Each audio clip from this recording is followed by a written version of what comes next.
Elizabeth Ofosue-Jare, who also doubles as Member of Parliament for Techiman South. Techiman North, I beg your pardon, will be here to shed light on the work that she has done as sector minister, the work that her ministry and the agencies under her have done in the last 1 year to discharge the mandate given them by President John Dramani Mahama. And true to her word, she is here today to do exactly that. So without taking any of your time, I would invite her first to outline the work that her ministry has done so far, and then she will open herself up for questions from members of the media present. Now, she is a very practical person, and so she wants to demonstrate the offerings that she has through a PowerPoint presentation, so that she takes you through a step-by-step analysis of all that has transpired under her. So without taking any more of your time, let me invite to the microphone the Honorable Elizabeth Ofosue-Jare, Minister for Trade, Agribusiness and Industry. Thank you. Thank you very much. Good morning, distinguished ladies and gentlemen of the press. I'm excited at the opportunity to account for my stewardship at the Ministry of Trade, Agribusiness and Industry. I want to first of all thank Honorable Felix Kwakye-Ofosu, Minister responsible for government communication, for putting this together. I commend his team highly. I'm here today with my team at the Ministry of Trade, Agribusiness and Industry and my agencies. We have here Mr. Noah Tumfu, the Chief Director and the directors, heads of agencies, and all sectors of my staff is represented here. We have here some of our drivers and cleaners who also contribute immensely to what we deliver. On that note, I move straight to the business of the day. My presentation will have an outline. I'll start with an introduction, the realignment of the ministry, agencies under my ministry, state-owned enterprises that we supervise, priority programs, key achievements, program by program, sector engagements, and then our outlook for 2026. So for my introduction, the vision of His Excellency, the President of the Republic of Ghana, John Dramani Mahama, for the trade, agribusiness, and industry sector of the economy is driven by his desire to implement revolutionary and transformational policies to create sustainable, decent, and well-paying jobs. This resonates well with our youth. The vision is anchored on 6 key objectives. 1, to accelerate manufacturing growth for economic development, to position agribusiness as the central focus for economic transformation, to empower domestic trade to drive national prosperity, to promote exports to expand global markets, to structure and formalize the informal economy for sustainable economic development, and finally, to enhance the business environment for seamless operation. Now, the realignment. The President, by Executive Instrument 1, EI 25, realigned the Ministry of Trade and Industry to incorporate agribusiness. The reason for this is to reduce the cost of doing business, to attract more investors, to rejuvenate manufacturing, to address administrative bureaucracies for a thriving trade, agribusiness, and industry sector. And finally, to attract investment into the local production of high-quality raw materials in high demand. My agencies, I have the Exim Bank, the Ghana Investment Promotion Center, the Free Zones Authority, the Ghana Standard Authority, the Ghana Export Promotion Authority, the Ghana Enterprises Agency, Gratis Foundation, Ghana International Trade Commission, Ghana Accreditation Service, and the Central Regional Development Commission. We also have some state-owned enterprises under our supervision, and it includes Gihok Distilleries, Ghana Trade Fair Company Limited, Ghana Heavy Equipment, Commander Sugar Development Company Limited, Ghana National Procurement Agency Limited, Water Star Company Limited, Northern Star Tomato Company Limited, Akosombo Industrial Company Limited, Zuarugu Meat Factory, and then Uarugu Livestock Station. We have our priority programs. The ministry is implementing these priority programs for the benefit of the sector. We have one, the Accelerated Export Development Program, Feed the Industry Program. We have the Rapid Industrialization for Jobs Program. We have the Agribusiness, that's the Agro-processing for Economic Expansion and Jobs. We have Apprenticeship to Entrepreneurship. We have Made in Ghana Promotion. We have Women in Trade, Agribusiness and Industry. And finally, Business Regulatory Reform Program. Our key achievements. We start with the Accelerated Export Development Program. It will be recalled that to boost non-traditional exports by expanding production for existing markets and to penetrate new markets, the President of the Republic of Ghana himself launched the Accelerated Export Development Program Advisory Committee, which he chairs himself. Non-traditional exports that we call NTE earning hit $2.54 billion from January to June 2025, a 41.21 increase over 2024. And this was driven by value addition, market diversification, and supportive policies, consistent with the government's vision to achieve a $10 billion NTEs by 2030 under the Accelerated Exports Development Program.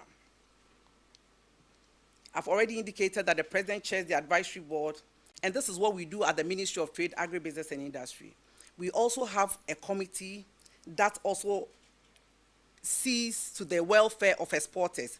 We meet with them, address issues confronting them, and the beauty of trade, agribusiness, and industry is that when you work hard, it shows almost immediately. After we met them, one of the most difficult issues they were having was the time for repatriation of export proceeds. It was 60 days, and it was not making them competitive because they compete with neighboring countries. And so, if they have only 60 days to repatriate the export proceeds, other countries were giving more than that.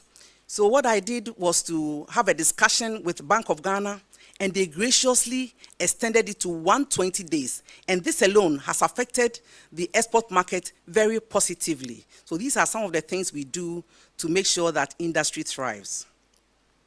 We've also initiated discussion with colleague ministers in the sub-region to facilitate cross-border fund transfer to improve repayment of export. In this direction also, some of the exporters were having challenges by exporting their wares by road because the other countries that they export to were not so sure of payments, of taxes and things like that. So we initiated discussion with the ministers concerned to ensure that they are able to transport their goods by road, which makes them competitive because it's faster, cheaper, and easier.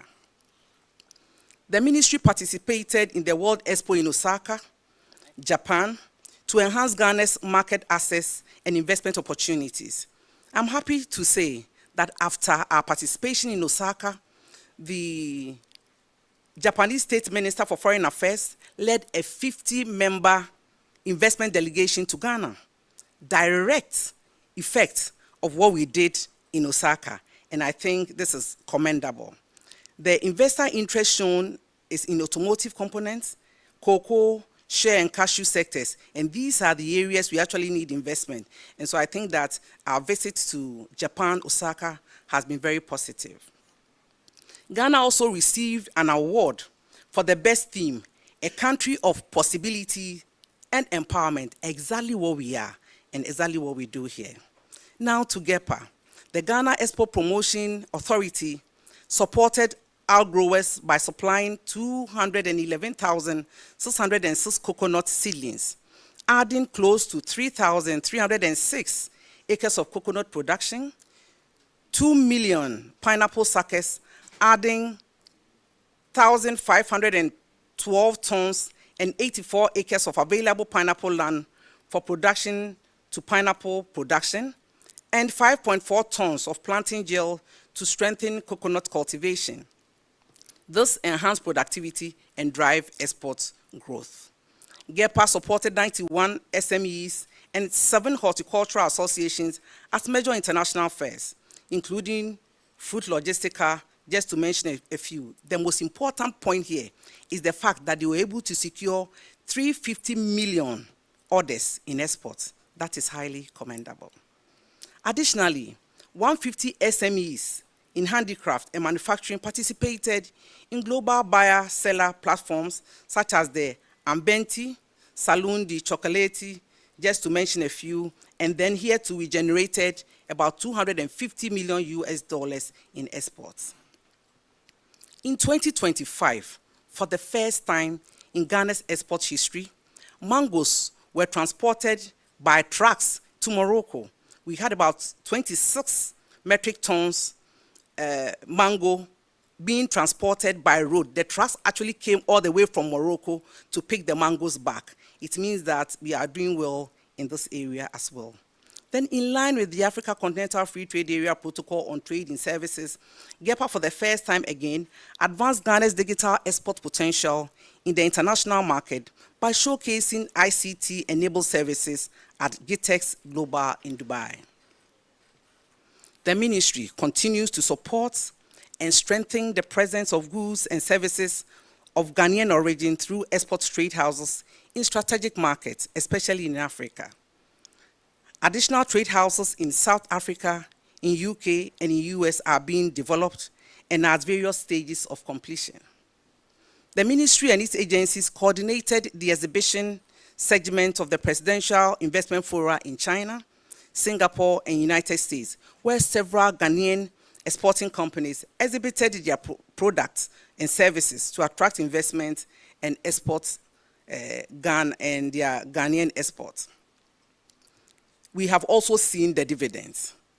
We've had several delegations. The last one was just last week, an 80-member delegation also from China for investment opportunities. The beauty is the fact that because of the extensive meetings we had with them in China at the trade forum, they came here prepared, knowing exactly what they wanted.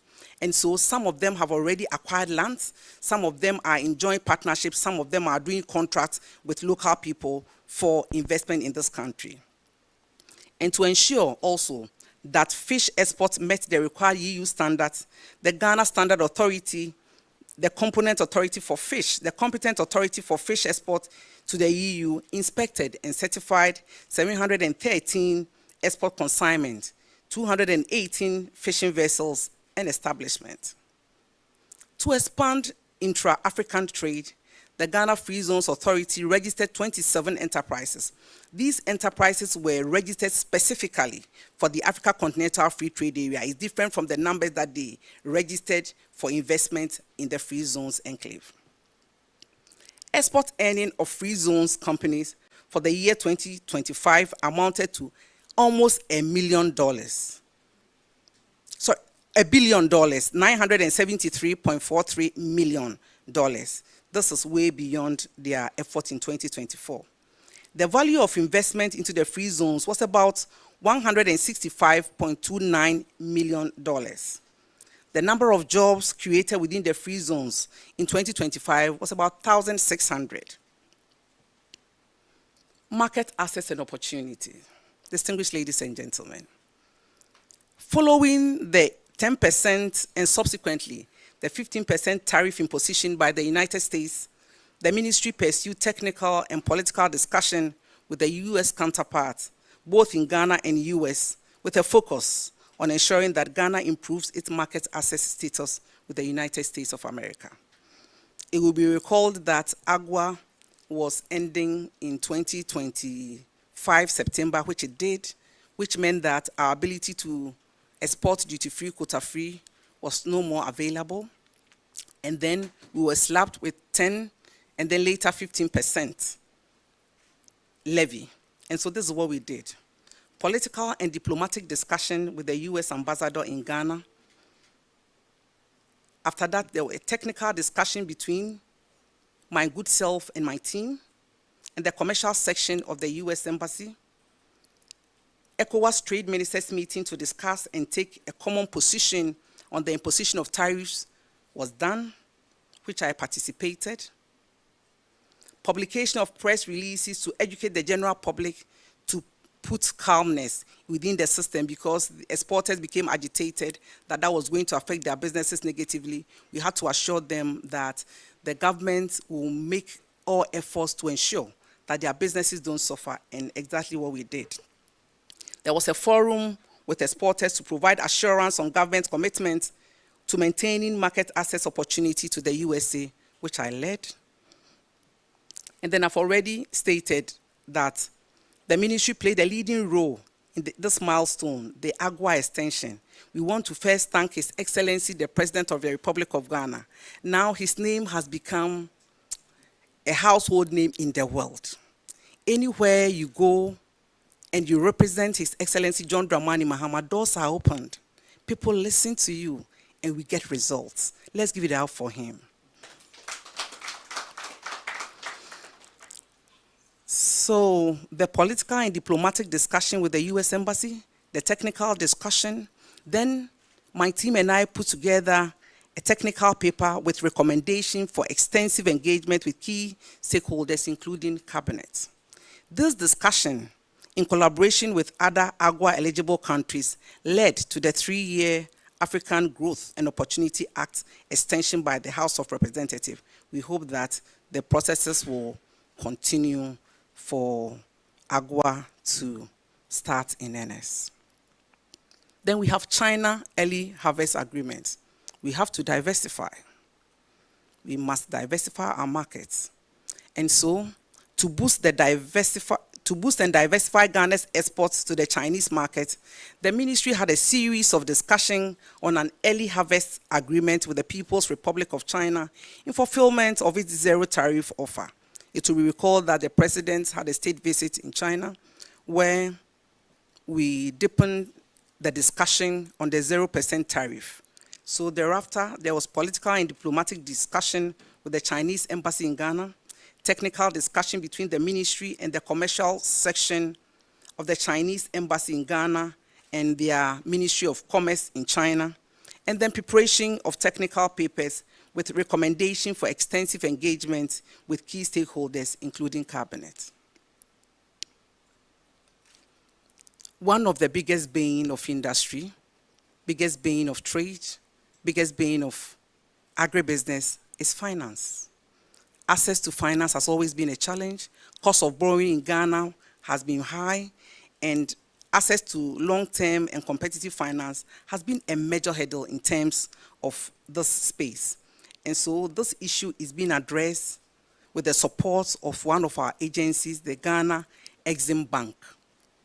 In 2025, the Ghana Exim Bank disbursed a total of 304 million in line with stringent credit curation policy to strengthen credit quality. And my emphasis, stringent credit curation policy. This is not money for the boys or money for the girls. You must satisfy the requirement. You must show that the credit you are taking is going to inure to the benefit of the economy. You must show ability to repay the loan, because this is not money for free. This is money to help your business and to help the economy and to help the macroeconomics in the country, and also to make sure that we benefit from import substitution and then our exports actually improves. And so they also went to work in respect of repayment and received 107 million from loans that has been given and that were not paid. Recovery efforts on legacy loans are ongoing. They've initiated legal proceedings on several of the cases, while others have been referred to appropriate security agencies for further action. There are loans that we don't know how they were disbursed, and then we have referred it to the appropriate quarters for same to be dealt with expeditiously. To further enhance its capacity for project financing, the Ghana Exim Bank is exploring opportunities to raise up to $200 million from the capital market. The proceeds will be used to complete partially executed projects and protect investment already made, helping to mitigate potential losses. What happens is that sometimes the Exim Bank will agree to give you X amount of money for an investment, they will disburse half and leave the other half. It does not yield any dividends for the investor, but the investor will be called upon to pay interest. And so what we have decided to do is to raise money to pay off the amount we agreed with the investors previously, so that they can have the full benefit of the investment, and then we will be able to protect the investment that has been made with the taxpayers' money. And so we are high on that one. This is not political. We want to make sure that the Ghana economy does well. It doesn't matter how, which political affiliation you are in, so long as you've taken part of Exim's money for good cause, we will add up to make sure that you take a benefit, like the watermelon factory in Pualugu. Rapid industrialization for job initiative. The initiative aims to accelerate industrial growth by promoting value addition for both domestic consumption and export. It focuses on establishing strategic industries and reviving defunct ones to create jobs, stimulate economic growth, and enhance Ghana's competitive edge on the global market. We've completed drafting the following policies. Investment thrives on policies. Anytime an investor comes to invest in an area, the first question the investor will ask is your policy. So for example, if there is an investor in the textiles and garment space, the investor wants to see your policy. And so policy will drive the investment. I'm excited to tell you that we have draft policies for textiles and garments, for pharmaceutical manufacturing, for special economic zones, for automotive component manufacturing, and we're also reviewing the Ghana automotive development policy to include EVs, 2- and 3-wheelers, so like bicycles and tricycles.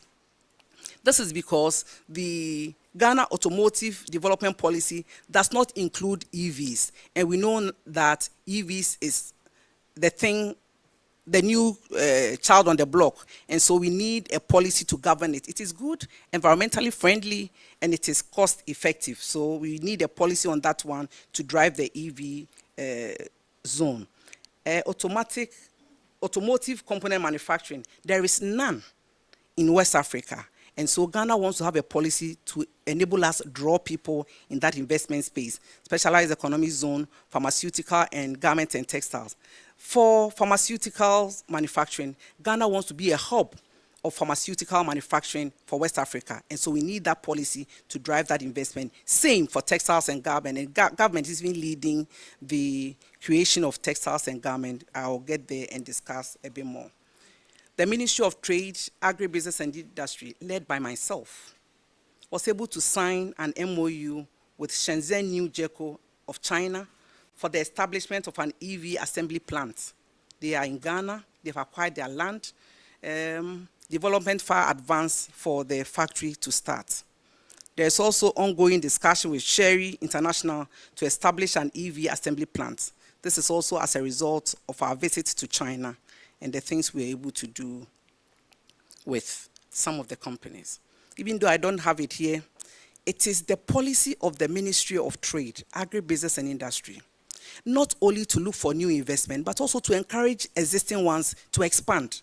And so when the president asked me to represent him in China on the China-African Summit, I took advantage of that time to visit existing companies in China and to encourage them to upskill. I'm happy to announce that as a result of that, the Sunda Company Limited has added one line to their pad manufacturing. It was opened by the Vice President and myself recently. We did the same for Keda. They're coming up with a glass factory, and they're also coming up with lines for their sanitary wares. And so this is what we do at the Ministry of Trade, Agribusiness and Industry to attract investment into the space.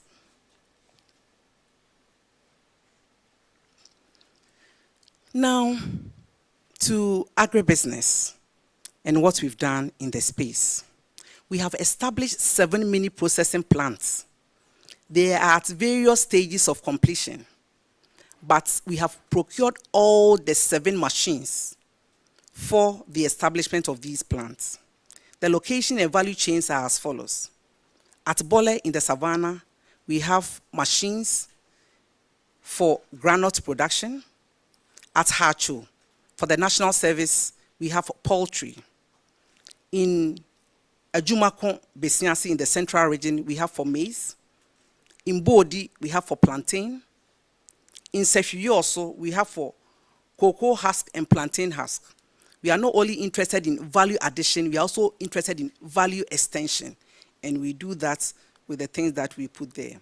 In Buno East, we have cashew. And in Jomo in Ahafo, we have ginger. We try to spread ourselves across fairly.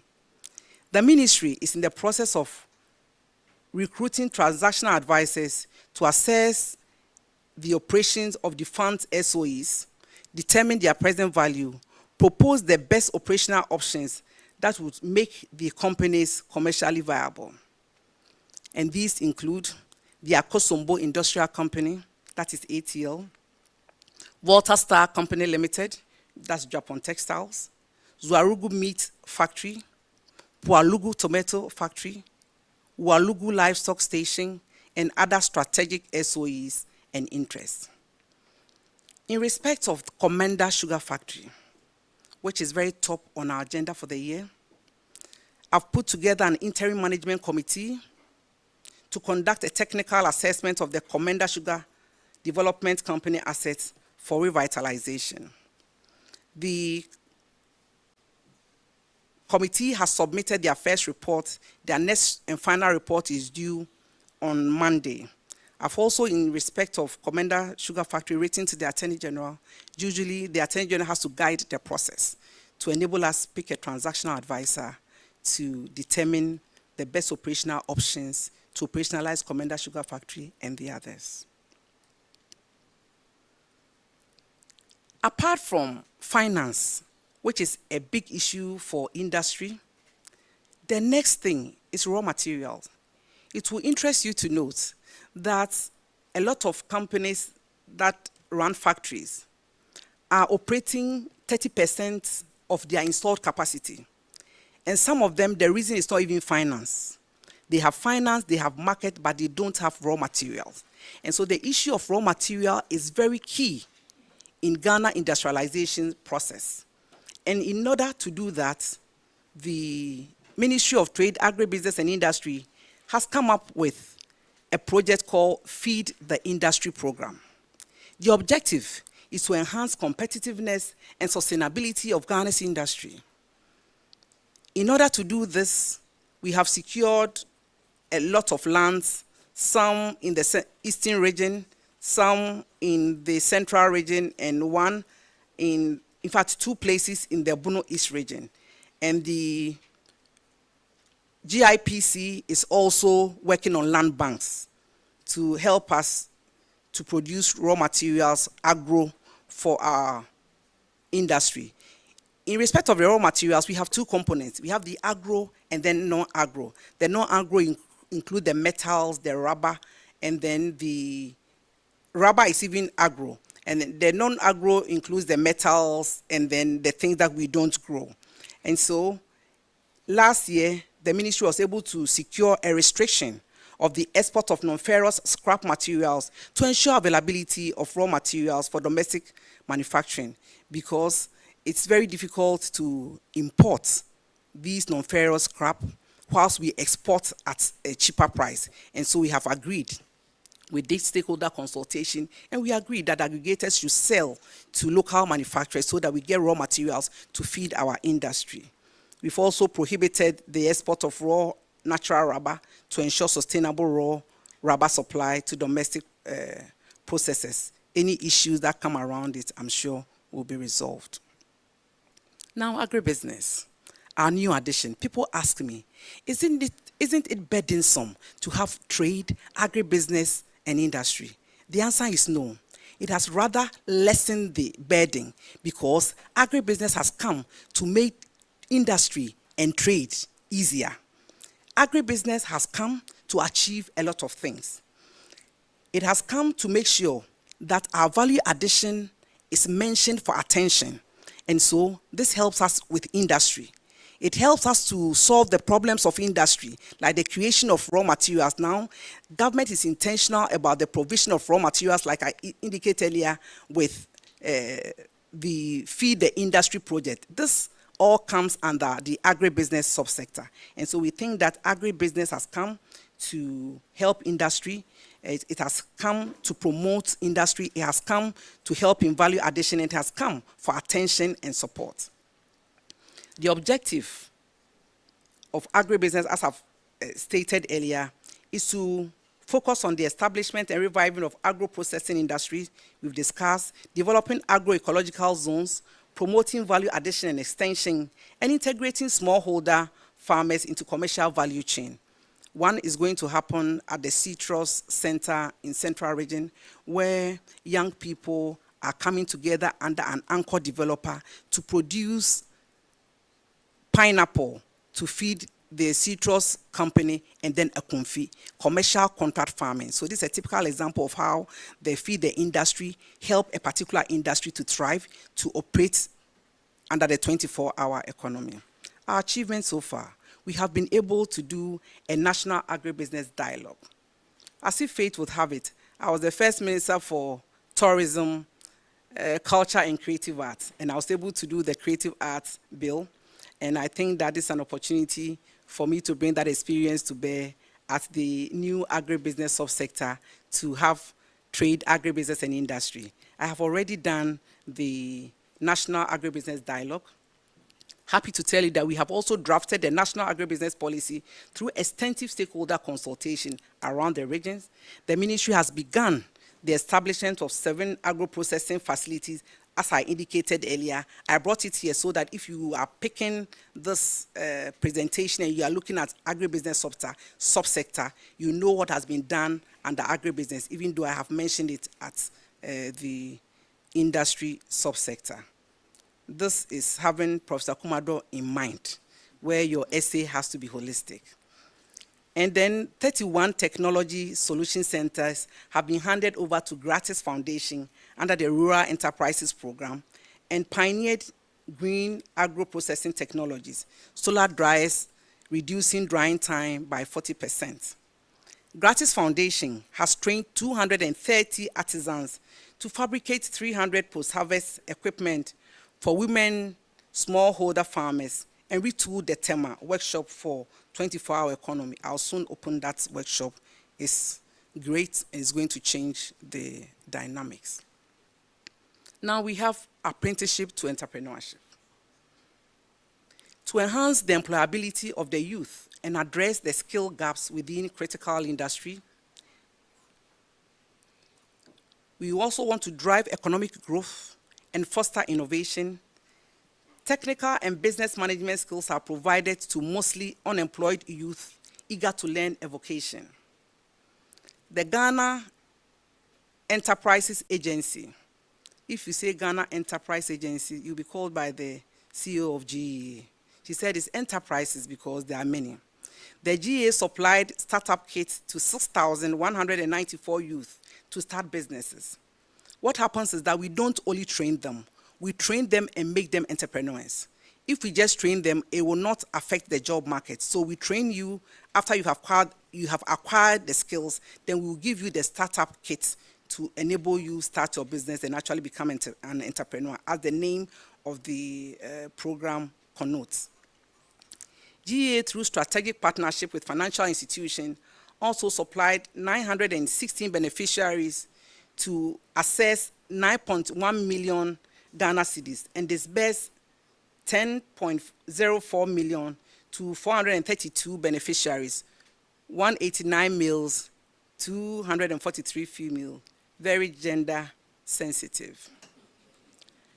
We've also disbursed 506,000 US dollars to 1,317 micro and small enterprises under the Rural Enterprises Development Fund to support their businesses. We have businesses that would have otherwise done well, but for lack of funds. So this is what our REP does to ensure that people get funds, funding for their businesses. To expand access to finances for entrepreneurs, the ministry inaugurated the grant committee of the Ghana Economic Transformation Project funded by the World Bank. The committee has screened applications by entrepreneurs pending approval by the Minister for Finance. Made in Ghana. Made in Ghana has come to stay. Made in Ghana is our game changer. Made in Ghana is what we have. We have to prioritize what we produce for the stability of our city.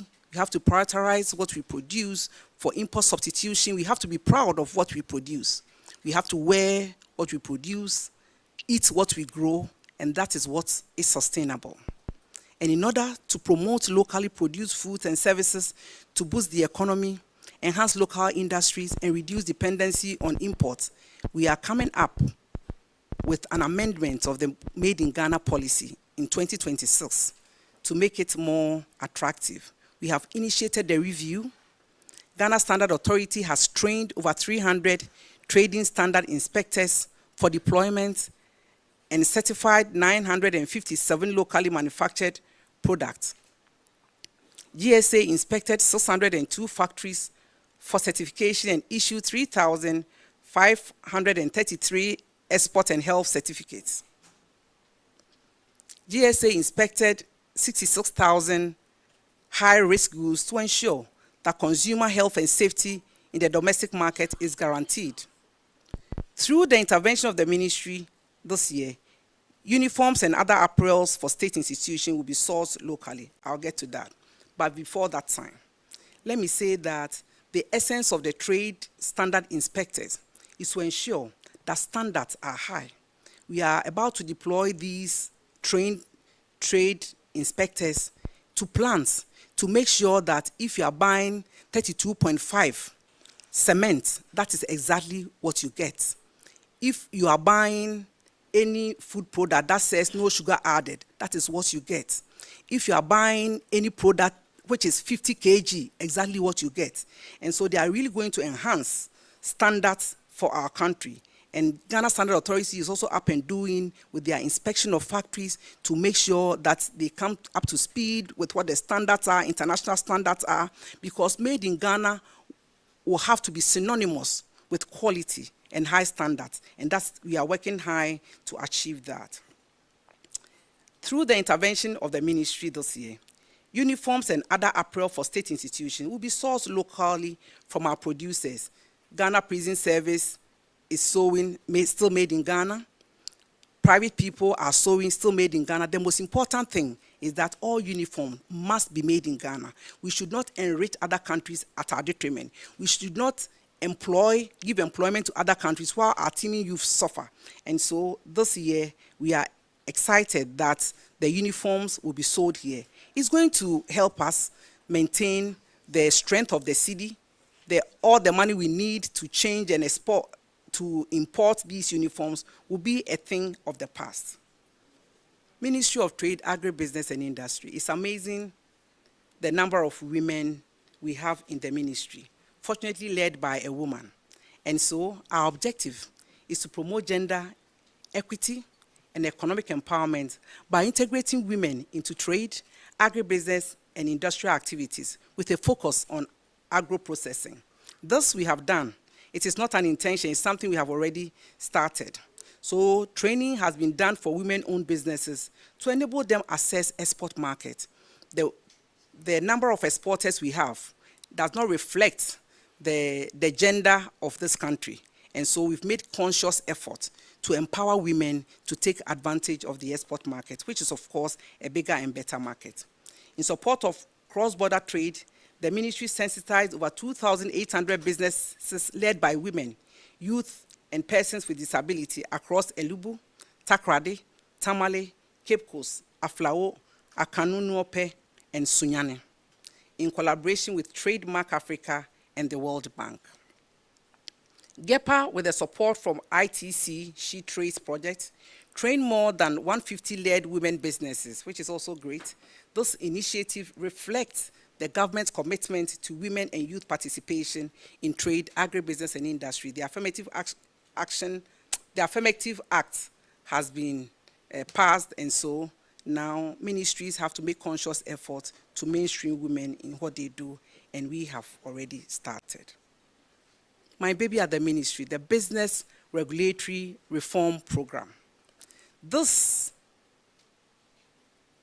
program is to improve the quality and transparency of regulatory administration, create a predictable business regulatory environment conducive for private sector development, and make Ghana the most business-friendly country in Africa. What have we achieved so far with the Business Regulatory Reform Program?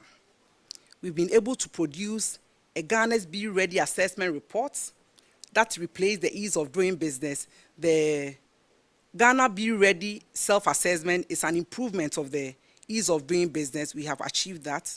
We have developed online reform management and progress tracking system, first in the sub-region. We have interactive web portal created for public-private consultation.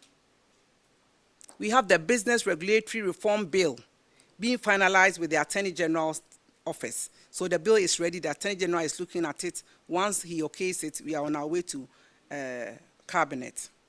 The Ghana Investment Promotion Center Act is also under review to remove the minimum capital requirements, among others. However, I want to assure Ghanaians that the small retail trading will be the reserve of only Ghanaians.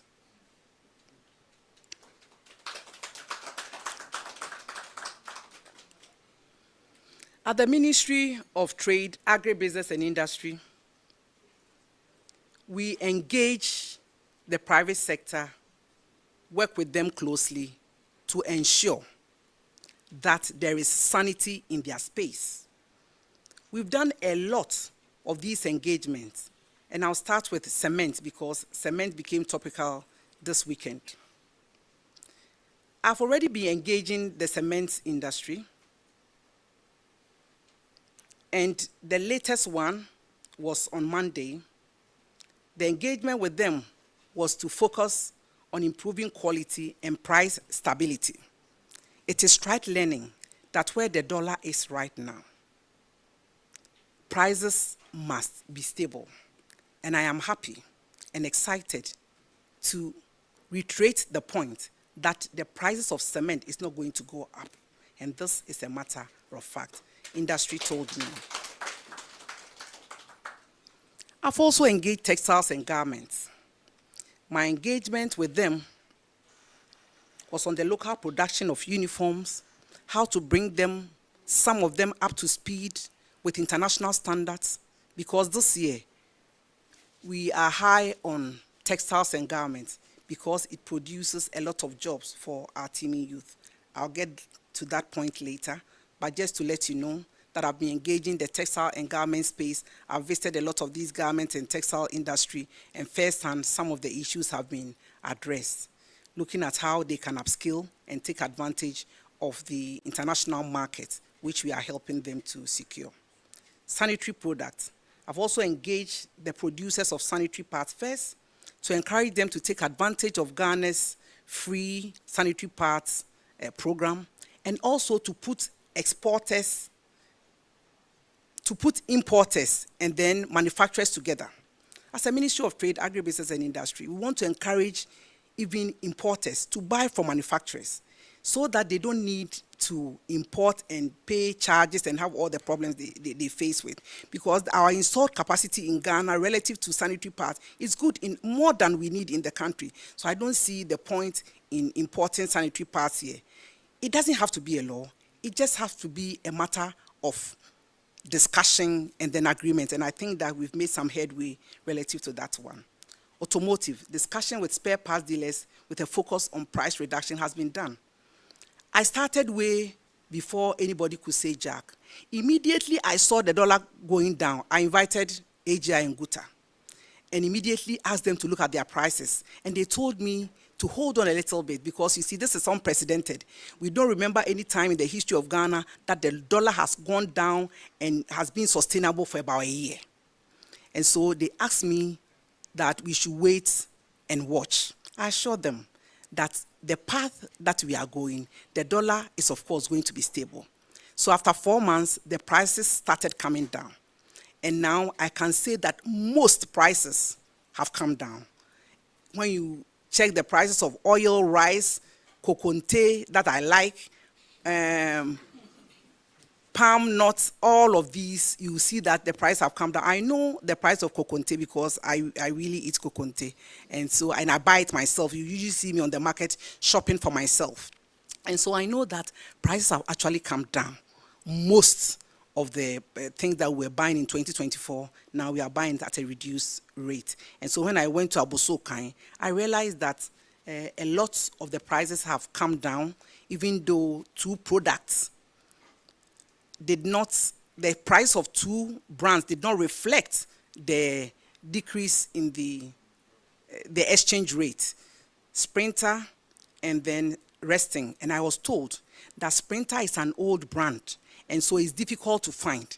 And in respect of that brand, it's just a matter of demand and supply that has affected the pricing. But we had a discussion and they agreed to work on it. I think that the people of Abosokai are working well with the Ministry of Trade, Agribusiness and Industry, and I must commend them and encourage them to keep on working with us to make sure that we get stable prices that reflect the gains that we have gained. I keep saying that Excellency John Dramani Mahama has worked well to stabilize the economy. The whole idea and the essence of this is for everybody in Ghana to benefit. Consumers must take a benefit and investors must take a benefit. There shouldn't be any time that one party does that. And so I think that that is well understood and it's reflecting in the kind of prices that we are seeing. Food and beverages, discussion focused on standards to curtail the smuggling of substandard and counterfeit products have also been discussed. There have been several industrial visits. My joy. If I visit these industry and they are up to scratch with what needs to be done, the number of people they are employing, what they can do more, we engage with them to see what the issues are. I go to the extent of making sure that companies' issues that are even personal to them, we resolve it, because you see, if they have a land issue and you resolve it, they get the space to expand. That is what we do. And so we are hands-on with industry and making sure that we are able to help them resolve their matter timeously. The engagement with captains of industry on the 24-hour economy was also done. We worked together with the 24-hour secretariat to apprise industry of some of the things they need to do relative to the 24-hour economy, and that was done in Jubilee House here. We have seen the beautiful picture of 2025 at the Ministry of Trade, Agribusiness and Industry, where industry is doing well, prices are coming down, investors are coming to town, policies are drawn, just to mention a few. Now, what does 2026 have in store for trade, agribusiness, and industry? I can say for a fact that 2026 even looks better. 2026 looks better because government is going to support the private sector to establish 3 big garment factories. And we seek to employ, at the long run, 27,000 people with these garments factory. And so the outlook is good. Garment factory is one industry that employs a lot of people. The beauty is the fact that you don't have to learn for 3 months, 5 months before you start work. It is that industry that trains you for 4 weeks and you already have a job. And so this is good because of the division of labor and specialization. If your work is just doing collar, we can train you to make a collar within a month. You start sewing, just joining and all of that. And so we hope that that industry will create a lot of jobs. The beauty is the fact that, again, in the garment factory, it employs all categories of people: university graduates, diploma holders, and people who have not even gone to school at all. Because you see, when it comes to sewing, some people are talented. You don't have to go to school to sew. I own a sewing business, and so I understand how people have not been to school and they can sew and owl you.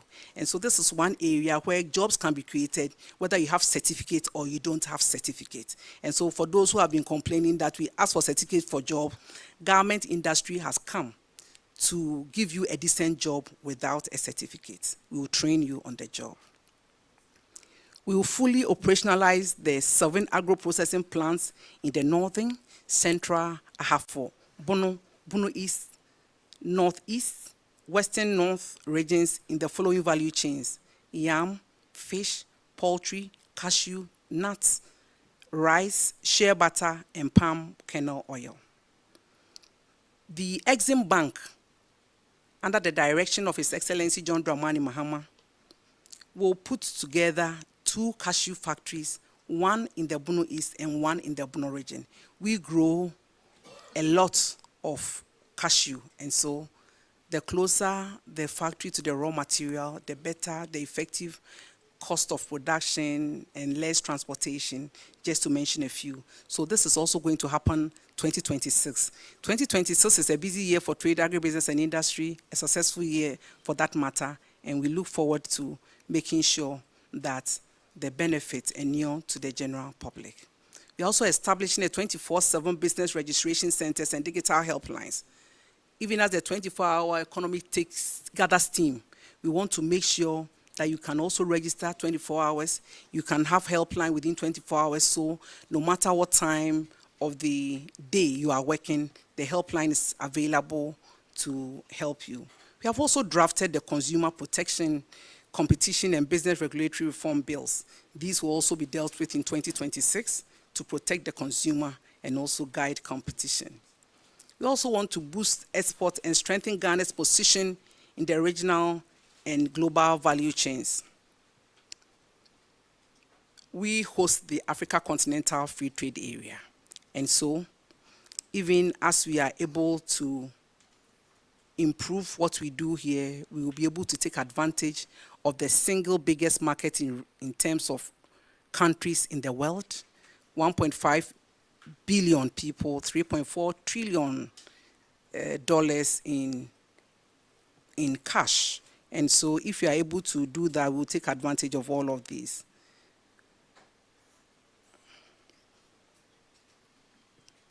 We've already indicated that we are interested in commercial contract farming. You know what we've been doing over the years. Industry rely on individual farmers. When the commodity or the produce gets scarce, you will not get it. I've been eating at Kotoko Bar with the CEO of Gratis. We know that if cassava is scarce, the Kotoko operator will buy it at a better price than the industry practitioner. If it happens like that, industry suffers whilst we eat the fufu. So the best part is to enter into commercial contract farming, where the farm is so big that the Kotoko chop bar operator will not be tolerated on that farm, because it is to supply factory A that you have a contract with. And so the ministry is taking steps to do contract commercial farming, assist private practitioners to do that.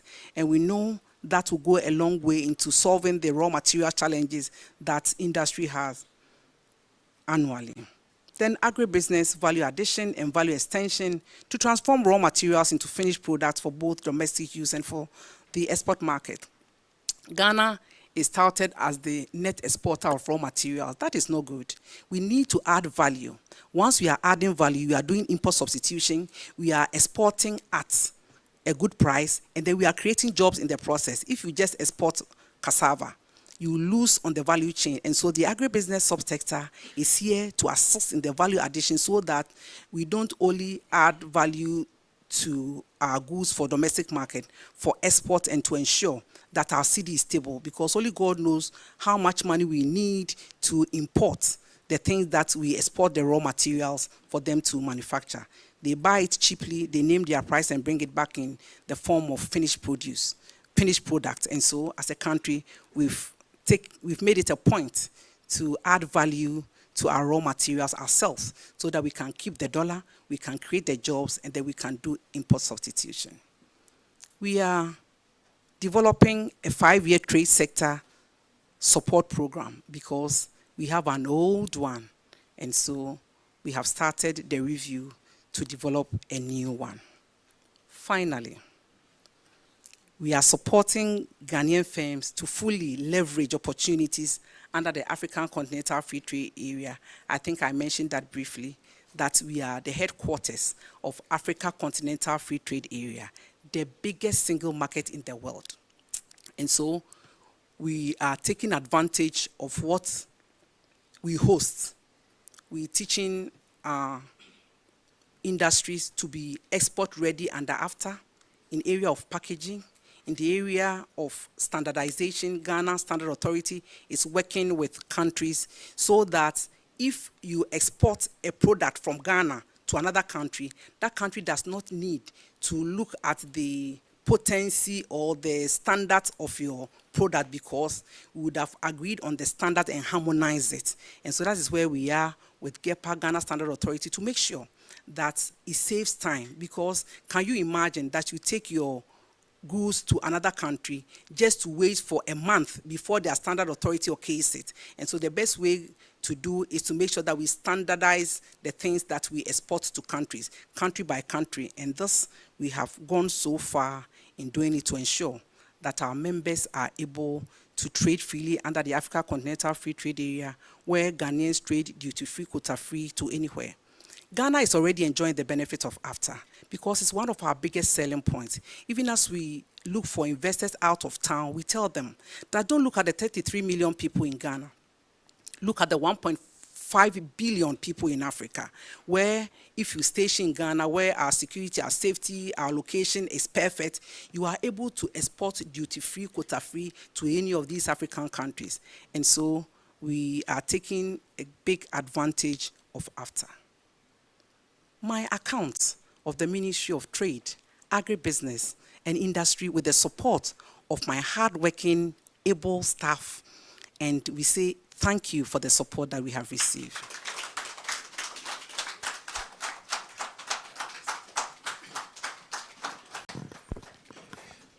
Thank you very much, Honorable Minister, for that thorough and comprehensive briefing, which basically touched on all aspects of the work done by the Ministry of Trade, Agribusiness and Industry.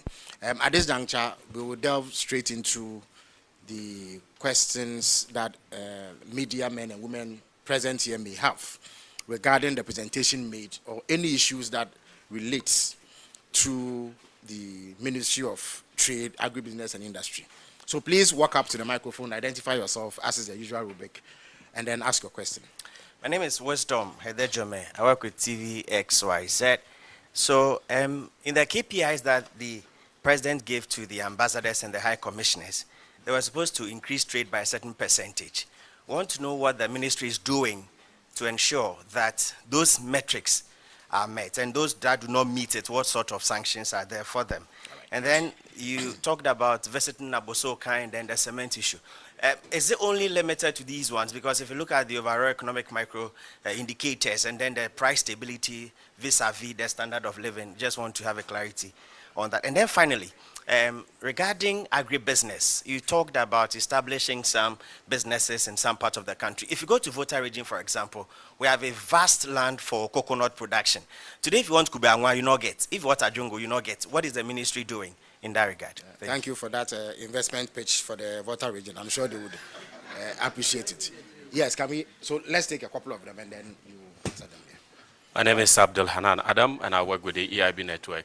Minister, your predecessor, before they exited office, introduced the Ghana Standard Authority regulation, that is the LI, to regulate cement pricing in the country. You mentioned in your presentation that there's some sort of brouhaha surrounding it, and it will interest you to know that just this morning, my landlord sent me a text message saying that he wants to increase rent by 10%. And he included the cement pricing in terms of doing renovations and all that, including district assembly levies that they collect. I want to find out if you would want to revisit that particular LI so that we have some sort of regulation in that industry, because people are complaining that if the regulation is not there, these manufacturers and businesses will take advantage of Ghanaians. My second question has to do with the 24-hour economy, which your main opponents, that is the opposition New Patriotic Party, say that it is a scam. They say that the government hoodwink Ghanaians into believing that it is going to create 3-shift jobs in the country. Your ministry being the central in the implementation of this policy, how far are you with regards to this? How many factories or how many establishments should we expect from you by close of 2026 and the outlook for 2027? Thank you. Thank you very much. So we'll take two more questions from Courage and then Akos, and then we'll come back for a final round. Because of the constraints of time, we urge you to summarize the questions. Komla Klucha, I work at TV3. In 2024, your predecessor then, Katie Harmony, were still an MP, then in Parliament, told the House that they had leased the Commander Sugar Factory to West African Agro Limited, an Indian-based company, for a renewable term of 15 to 20 years.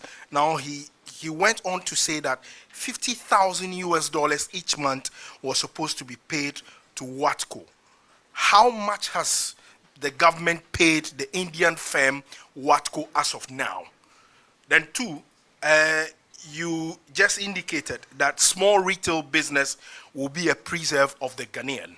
This is according to you a short while ago, you said it.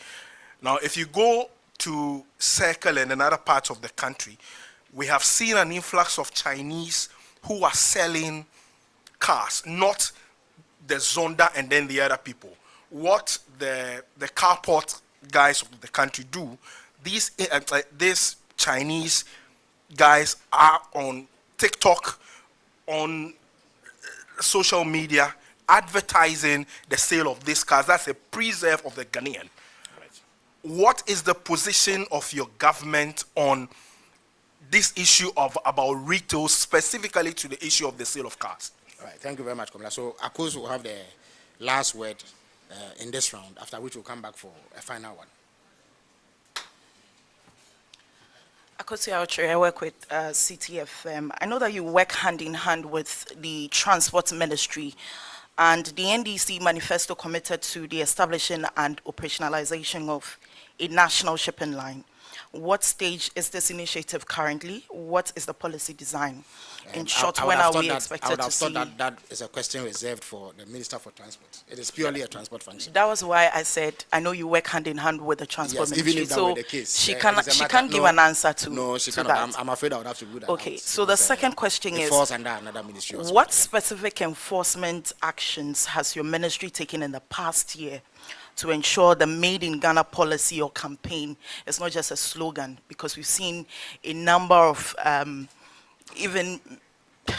you let me leave it as such, but what is the enforcement over there?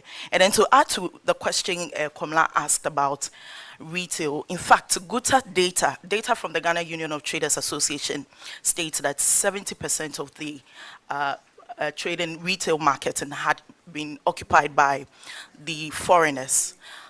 70% of the market the retail has been taken control over by the foreigners, and 30% to Ghanaians.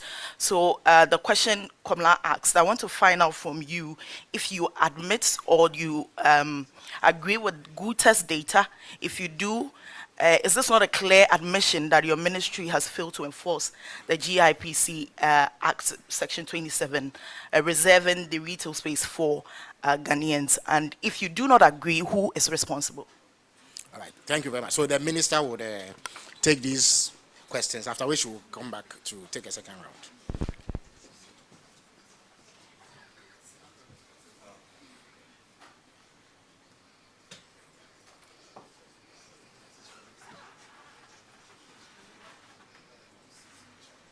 Thank you very much. I'll start with the ambassador's KPI. Yes, now Ghana is into economic diplomacy. And so all ambassadors have been entreated to make investment a priority. Before they left, I had the opportunity to address all the ambassadors, telling them of areas of interest in Ghana, the opportunities available in Ghana where they can sell Ghana, the selling points and all of that was done in a very big session. Thereafter, Ghana has trade attaches in some of the missions, and we get reports and we get inquiries. So we're working closely with all the ambassadors who are seeking inquiries. They direct investors to come to our space, and so we are working very closely to ensure that they are able to honor this KPI. And then agribusiness in the Volta region. Yes, recently the Ghana Export Promotion Authority, as I indicated, gave a lot of coconut seedlings to farmers, and it includes farmers in the Volta region. So I'm sure very soon you'll get Kubenwa that you've been looking for. Yes, and so the airline on cement is there and it's in force. It is on the power of the airline that I met the cement manufacturers and told them exactly what the law says. I don't need to belabor the point. The best part is the fact that we all agreed that we could not increase cement price, and that's what it is. But if you want me to delve a little deeper, you need to state your ex-factory price at the beginning of every month, latest by 8th of the month. And so long as nothing of that sort had been done, nobody could change the price. And so the law is there, we enforce it. It will be recalled that in 2024, 42.5 strength of cement was sold at 117. Now it's at 107. And 32.5 was sold at 105. Now you can get between 80 and 85. And so we have worked with them using the LI to ensure that prices are stable. And so this, I can say the ministry has been working with them to achieve that. 24-hour economy. 24-hour economy has a secretariat and it's multi-sectorial. The 24-hour economy works with all the ministries to ensure that they are able to execute their mandate. I'm happy to tell you that this year, the Minister for Finance has allocated money for the implementation of the 24-hour economy. The Ministry of Trade, Agribusiness and Industry, we are doing our part by making sure that industry is able to take advantage of that policy. That's why we are doing the financing, we are helping them with raw materials, because these are the things they need to take advantage of the 24-hour economy. So I'm sure at the end of this year, we'll see the benefits of the 24-hour economy. The garment factory we are doing is going to run 24-hour. The factories that I mentioned, everything is done with 24-hour economy at the back of our mind. One job, 3 shifts, 3 people is very much on course, and we hope to see the benefit working well with the 24-hour economy secretariat. Then WATCO. I can say that since I became Ghana's Minister for Trade, Agribusiness and Industry, WATCO has not been paid a penny. They have not been paid any amount. I think that it was an intention that was not materialized after the election, because you recall that this was done at the tail end of the year 2024, and when we came to office, we did not make it materialize because it wasn't efficient, it wasn't sustainable. 50,000 for doing what? Yeah, so that's what we have. And I can say for sure, without any scientific basis, that foreigners are not responsible for 70% of our retail market. I don't need rocket science. I just need to go to the market and scan around and see how many retail outlets are manned by foreigners. 70%? I don't know where that statistics is coming from, and I don't think that it is correct. I would not deny the fact that there may be a few people in the retail trade, but this is what happens. Even those people in the retail trade who are foreigners are being fronted by Ghanaians. If you enter the shop right now, you see a Ghanaian sitting down. What do you have to say that you are closing that shop because it doesn't belong to a Ghanaian, whereas it's being manned by a Ghanaian? And if you go to the Registrar General, the name on that registration is a Ghanaian name. So, I mean, I don't know. But what I can say for sure is that if Ghanaians don't want foreigners in the space, we can fish them out and sack them. But so long as we keep fronting for them, registering for them, there is nothing anybody can do, because you'll be sued. Can you imagine that I come to your shop and I say that the shop doesn't belong to you? The name of the game is evidence. You go to the Registrar General and pull document which says that it belongs to one Owusu-Menu. Which black Owusu-Menu does not come from Ghana? And so you see, At one time, we don't behave well. At the other time, we shift blame to authorities. There is no way anybody can sack any business from the market so long as it bears Ghanaian name and is being manned by a Ghanaian. Don't front for them. Let them come with their red face on the retail market and we'll do the needful. And so I will say that we have done our part. I go to the market. It's not only the Abosokan market because it's recent. I go to Techiman market. I was at Bodi market, interestingly, last weekend when I had the opportunity to commiserate with my deputy. I went to their market. I'm on market. I even go to market myself. KJTR market I do. Because I've lived in Kumasi and there are certain things that I must of necessity buy from Kumasi. That's where I know where to get the thing. Like the kokonte from Techima market. Nobody buys for me. I know where I get my kokonte from. Every time when I go to the constituency and I'm coming, I know the lady. She'll see my face and start packing it for me. And I don't want to mention my friends who also take it. You are behind the camera.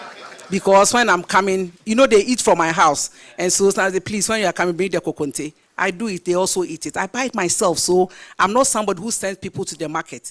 You see me on Saturday doing the shopping myself because you see, if your soup will be nice, it starts from the market. So I buy the things myself so that I'm sure my soup is nice. So I know all these markets and I buy from them, you know. So I'm not somebody who sits and I'm told. I go there myself and I know that this market is being manned by Ghanaians, among other things, and then we have to make sure that we don't front for them. So that will be that one. And the made in Ghana, yeah.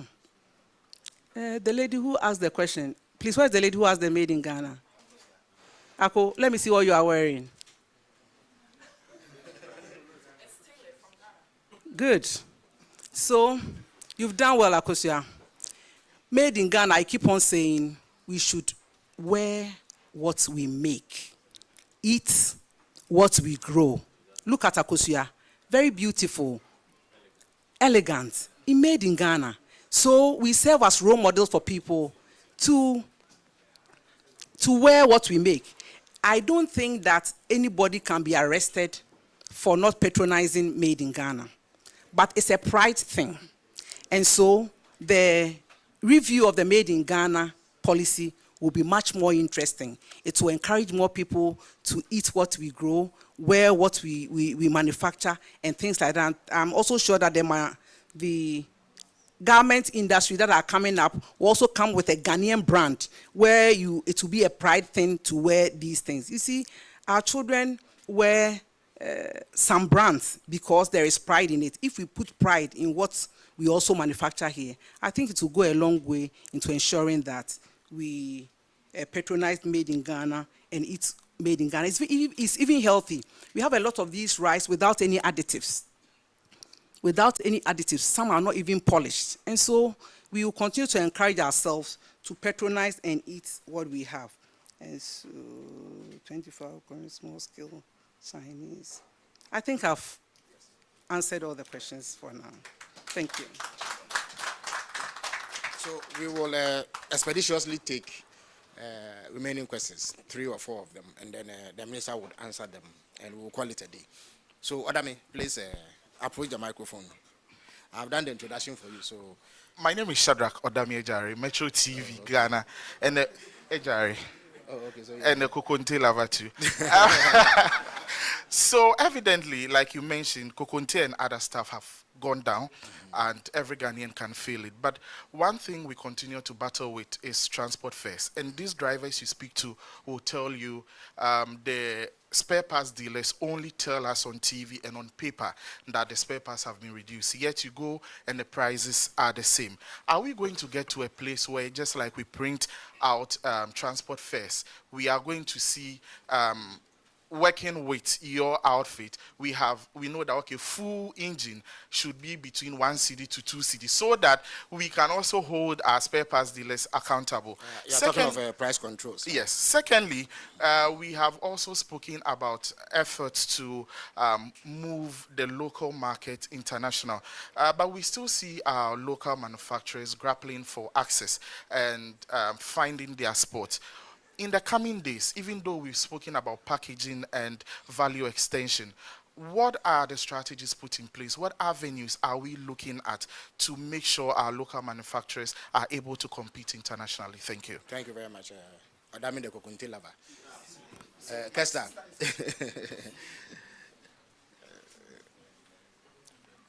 My name is Kesta Crunchy. I write for the Daily Graphic. My first question is on the trading standard officers of the Ghana Standards Authority. I think somewhere last year, the minister inaugurated about 300 of them. And up to now, I don't think I've seen them working. So I wanted to know what is the challenge in rolling them out. I know that there will be financial reasons and all of that, but I want to know what the challenges are. The second one is factories invading residential areas and causing fires. I don't know if it has come to the attention of the ministry, but the last time I checked with the Factories Inspectorate Directorate, they said they didn't even have an office at the moment. They were being sacked for the Marine Drive project. Directorate, yeah. They said they didn't even have an office, and they were being chased out of the small space they occupied near the beach for the Marine Drive project. And so they were handicapped. I couldn't fault them. So between that time and now, these factories are increasing. If you go to Latebio Koshi, now the Chinese erect their signs. It's no more written in Ghanaian English again. They now have their signs there. And in September last year, there was a huge fire in Latebio Koshi. All the products in that particular building were petrochemical products. So you see all the chaluate and the things we sell in Mokola and the rest of the retail market. It's controlled by them. And there are evidence to that. So I want to know what pragmatic steps we are going to take. With the 300 inspectors, we have one are working to ensure that these things are done right. My last question, if you would, yeah. I wanted to know if we've improved on the quality of cement. Okay, all right. And if there's evidence to show that, because I know the Ghana Standards Authority do periodic tests, and in the past they've come out to say that they were not up to standard, or some inferior products were being used. If we can see the new testing from the Ghana Standards Authority to know that really we are consuming the right product. Thank you. You seem to be well versed in matters relating to standards and the work of the Ghana Standards Authority. So, Mr. Setiye of the Ghana Broadcasting Corporation will conclude this session for us. Thank you very much for introducing me. I'm very happy that my hometown, Ejumaku Bisianse, is going to have a maize mini processing plant. During the presentation, I know that the government is targeting NTEs, that's non-traditional exports of 10 billion within a specific time frame. Last year, from the projections, Ghana earned $2.54 billion. What are the figures for the last 6 months of last year and the rate at which we are moving? Is it likely that we will achieve the 10 billion ahead of the stipulated time? All right. Thank you very much. And I may ask maybe the last one. All right. How many of the one district, one factories that were started from the scratch are still working? Thank you very much. So the minister would answer these questions presently.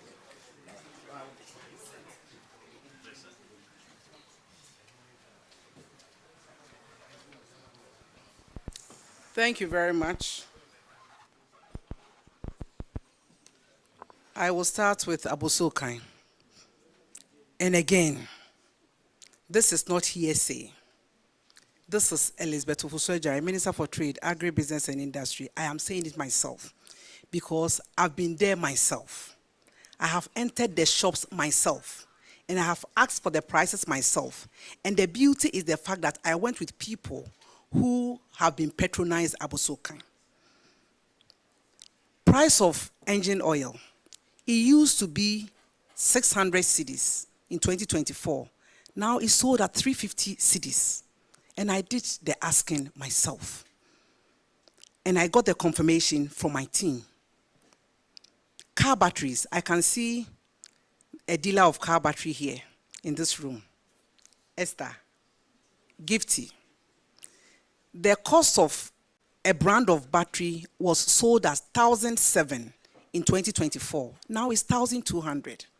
Another brand sold at 1,200 is now 750. Prices have come down. I'll even move from Abosokai and go to the ordinary market. And this can be verified. Look at the price of, for example, Kokonte. Yes, I have Kokonte. Number one on my list. Kokonte, that was sold at 1,200 a bag. It's now selling at 900 cedis. From 1,002 to 900, good savings for me and all the lovers and Ejare, you see. Yam Pona, that was sold at 35 cedis. It's now sold at 30 cedis. Those of you that were receiving food stuff from me, you realize that in 2024, thereabout, I stopped because it was so expensive. But now I've started. The prices are better. If you look at palm fruits, that was sold at 40 cedis, now sells at 25 cedis. And these are very viable facts. Just go to the market and ask. You don't even need any scientists to do this for you. Ask them how they were selling it in 2024 if you don't even shop ordinarily, and ask them how they are selling it now. The prices have changed. Most, I will say, most of these prices have gone down, even if not 100%, a lot. And it's good enough. I mean, it's impactful enough. When prices of one or two items reduces, then you don't really say something meaningful has happened. But if the bulk of the things have reduced, cost of sardine, cost of key soap that was sold at 30 cedis now sells at 23 cedis. Charcoal, a sack of charcoal that was sold at 140 cedis now sells at 100 cedis. 40 cedis off. So I must say that prices have actually reduced to reflect the gains of the economy. And so I think that if we say prices have not reduced at all, it will be a figment of somebody's own imagination, because the reality is that most of the prices have come down. Go to Abosokai. I indicated earlier, when I did my checks, in fact, only two, Resting and Sprinter, and I've been consistent. If you go to the market right now, they'll tell you, some of the engines, the costs have reduced by 10,000 cedis. Some of them. And so you will see that prices are generally good, but the issue of demand and supply and scarcity has affected two brands. And even those ones, they promised to do something about it. And I said I was going back to the market in March. I'm not sending anybody. I'm going there in March. And also, usually before I do anything, I would have done the preparation ready to take off before I announce it. We can't do price control because, you see, price control comes with its own negative effect. It gives way to hoarding and prices will rather escalate. But I want to do some kind of transparency where we have an app. Every shop will advertise their price. And then you decide where to buy from. So if we have the same piece of paper and I'm selling mine at 1,000 cedis and you are doing yours at 200 cedis, then the buyer will decide whether he or she's a Father Christmas to give me 800 more, or is a prudent buyer and will buy from you. And so we will not control prices, but we'll make prices available for people to choose from. And so we are working on that one now. Technology is up. Everybody has a phone, and this can do that. And so that will be that for Abosokai. But please, if you go to Abosokai right now, prices have come down, and it's not Abosokai market alone. If you go to KJTR market, now the beauty is social media. Somebody will just pick a bag of rice and say that, I used to buy this at 150, now it's 70 cedis. We all see it. And then we all buy it. So if a price of just one item in one big market has not changed to reflect the reality, I think it's not a good enough reason for us to say that prices have not reduced. So I think that if you go to Abosokai, and the issue of lorry fare and things, I just heard the Transport Minister dealing with it, so I will leave it at that. And then the TSI, you know, nobody actually asked me to train TSIs. I did it with my team. What does that mean? It means I need them. I'm training them to fill a void in the system. And so they have been trained. But this is a place where you go through rules, you go through processes, you go through procedures. The first point is to get money to train them. They were trained at a cost. That has been done. Now the next is to deploy them. And this year, I indicated earlier that it's part of our plan to deploy these people to help the Ghana Standard Authority maintain standards and do what is needful. And then the factory inspectorate. Yes, they help industry. Interestingly, they belong to the Ministry of Employment. And so now that I know they have a challenge, I will discuss with the Minister for Employment and see how we can all help for them to do their work. And so you realize that where factories are situated and all of that falls under their purview. And so we draw their kind attention to the fact that industries are creeping within residential areas, and we know that that is not safe, especially that we've had some accidents. Quality of cement, I can say that the quality of cement has improved, and the latest reports will be ready in February. We had the meeting on Monday, and I have charged the Director General for Ghana Standard Authority to do the latest analysis, and I have promised that any company that falls foul will be named and shamed and punished. And so, by end of February, I will come to the general public with what the analysis are, and will be very quick to name, shame, and punish, because we must get value for money. And it is our mandate to ensure that they do standard cement for our consumption.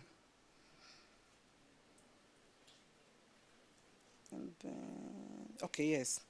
So I'll fill in your question. You were asking whether we'll be able to get NTEs 10 billion by 2030. So last year was 2.54. We hope that with the robust measures that we are doing, helping existing companies to upskill, inviting more companies into the system, government supporting companies for exports, I think this will go a long way to helping us achieve this. Again, we are up with our harmonization, and we know that if the harmonization is done, it's going to improve exports. We're also helping people to be export ready. You see that GEA is training more women, Ghana Export Promotion is training more women, because there are a lot of women enterprises that need a little push to be export ready. And we have grouped all of them, and we are working towards it. So even though this is ambitious, I am certain that we should be able to meet this on time. Thank you very much.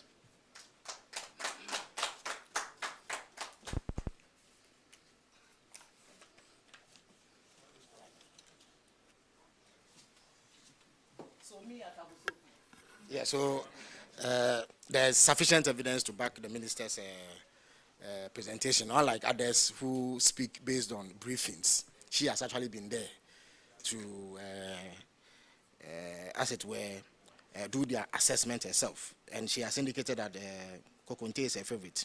Mine is Gary Sokins. So I also know for a fact that the price of a bag of Gary has come down significantly. All right, so on that note, I thank you all for attending upon us, and I thank the minister sincerely for giving us one of the most thorough and comprehensive briefings about the performance of her sector.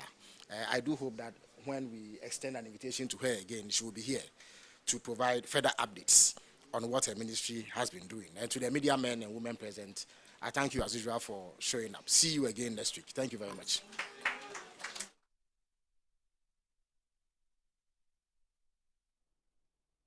You're still watching Channel One Television. I am Samuel Akom, and just gone by as the Minister for Trade, Agribusiness and Industry briefing Ghanaians on what has been happening in her sector.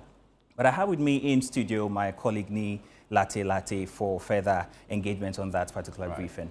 So for you, good afternoon first of all. Good afternoon, Samuel. For you, what were the key highlights? Because she first of all did a retrospection of 2025 and the outlook for 2026. So for you, what were the key highlights? Very well, Sammy, and thank you for having me this afternoon. So like you rightly indicated, the minister responsible for trade, agribusiness and industry, that's Elizabeth Ofosui-Jare, was just giving us highlights of some of the major events that happened in her space and what the policy direction is going to be like some few days into, 2026. So the minister was very clear. I know her that she's a minister of fuels, but today she has been, comprehensive. Very thorough. Yeah, and thorough with exactly what she has been explaining to Ghana. So for example, she was talking about policy direction for last year, investor support and also financing.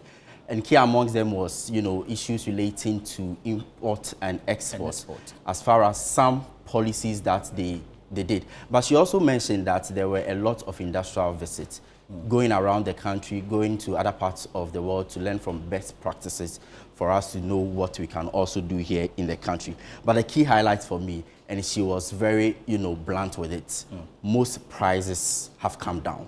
And this she said without equivocation, that she's been on the market, she's been to the market, she's interacted with some of the traders, and for her, any other item you see price still going up or relatively the same. So that was where she made reference to the coconut price. Exactly, because she's a lover of commodities in the market. So she's saying that if prices are high, it means that it's an issue that has to do with, demand and supply or even scarcity. And so she made specific references to some of the things that really have, high prices, even though the dollar has come down.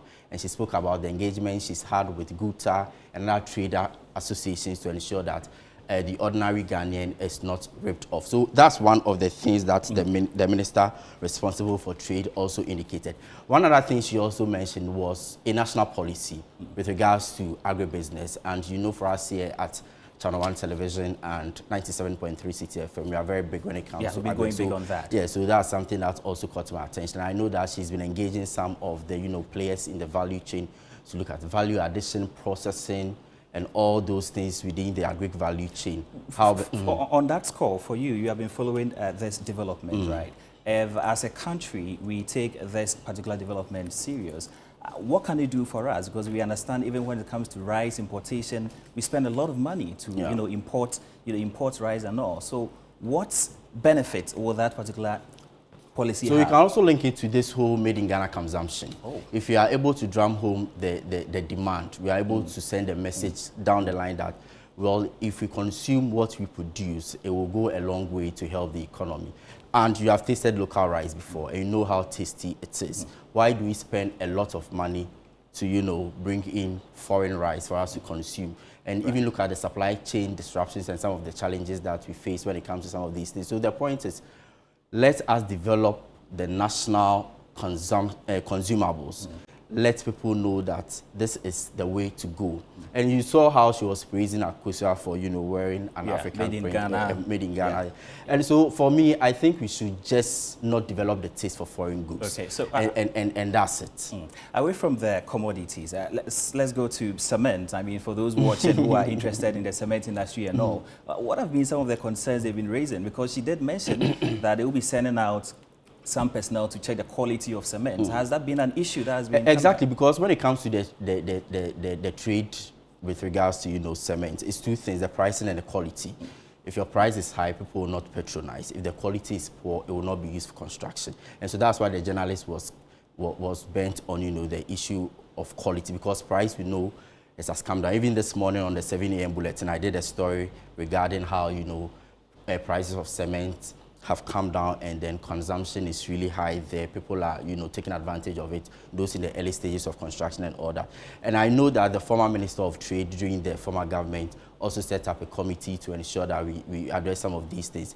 But the minister is saying that, I think somewhere in March, there's going to, February, she said, another report from the Ghana Standards Authority to ensure that the, people who produce cement meet the right benchmarks. And that was where she said that people who fall short of the requirements are going to be named, they are going to be shamed, and also they are going to be penalized. And so it means that you'll be leaving the cement manufacturer. And even with the cement thing, there's also this leg to it. A lot of people are of the view that the cement that comes from outside Ghana are way cheaper and has a lot more of quality.